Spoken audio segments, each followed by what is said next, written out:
What is going on, guys? Noah here with CustomRCMods, back out at the park. Tonight we're flying the CustomRCMods Walmart wing. If you didn't catch the episode about a month ago, I did a video where I went ahead and took the wings off your standard Walmart glider, put them together and made a flying wing as you see here. A little bit of reinforcement, trial and error on my control surfaces, as well as the CG and my support system. And here we are today with a really cool wing. So let's go ahead and get this thing up in the air. I'm going to do a little wingtip launch on this, like so.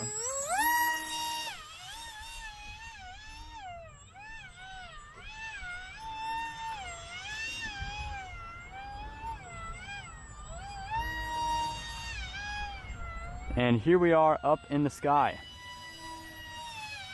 Now I have fairly high rates on this machine, but if you dumb it down, you can get a very, very stable flying experience. This is one of the very few selection of wings available in the RC world that have dihedral. So that's going to give you added stability and support. If you guys don't know what dihedral is, it's pretty much what every single plane out there has, to some extent, especially the full-scale models or full-scale systems, where it kind of balances your plane out. When you're at an unhealthy attitude like that right there, it's going to generally right your plane out.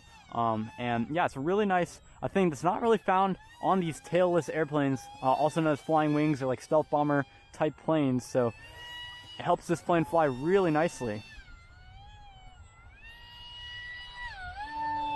You can see this plane is not overly fast, but it is still, it has a respectable clip to it. There's a high-speed pass, and I just want to talk about my electronics selection here for a second so you know what I'm running. Because obviously if you put a more beefy setup on here, you're going to be able to get faster speeds and more snappy performance. But this is a Sunny Sky 2207S 2100 kV motor, much like the motors that I run on the FT Vector, the Mini Mustang, and I used to run on the Arrow, the Sparrow, stuff like that. This is a pretty standard PowerPack F size motor, and I'm running a ZTW 30 amp ESC along with it.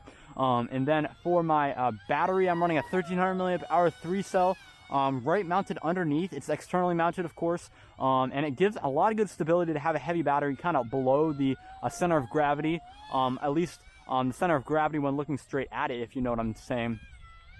So yeah, that really helps with the performance, and again, it gives it some more stability right there as well.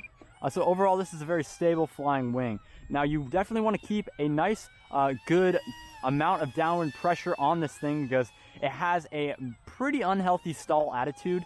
It does have a fatal stall spin technique, so get your CG just right if you're going to do something like this. Otherwise, you're going to have some pretty nasty results. I probably did the stall spin about like 10 or 20 times before I finally got my CG just right. And if you guys would like to know more about how I set this plane up to fly well, you can definitely go ahead and message me in the comment section below, or check out the episode itself, where there's a lot of trial and error to get this thing to fly well. You can see it is capable of basic aerobatics, loops and rolls.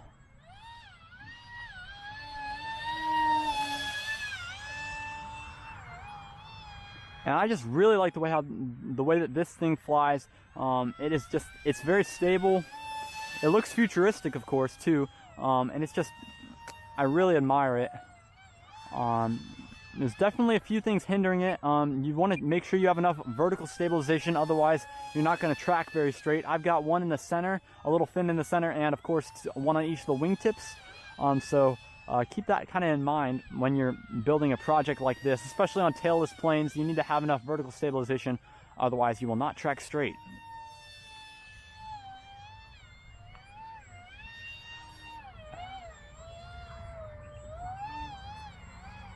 Little wing over action there.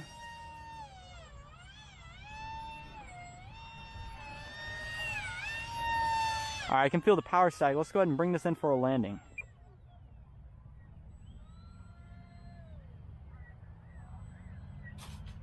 Just like that.